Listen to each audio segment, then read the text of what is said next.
Hello viewers and welcome to Review Information. In this video I will show you how to use Quick Add on Snapchat.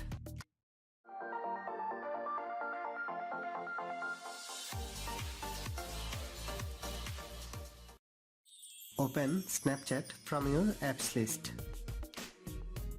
Tap on your profile icon from the top left corner. From your profile, tap on Add Friends. Now tap the plus add button next to a quick add user. Try another one. This person is added in your friends list. Now go back. You can find the quick add option in another place also. For this, tap on this icon from the below. And here is the quick add list. So that is how you can use quick add on Snapchat. Thanks for watching. Hope you guys enjoyed my video. Please subscribe my channel for more videos.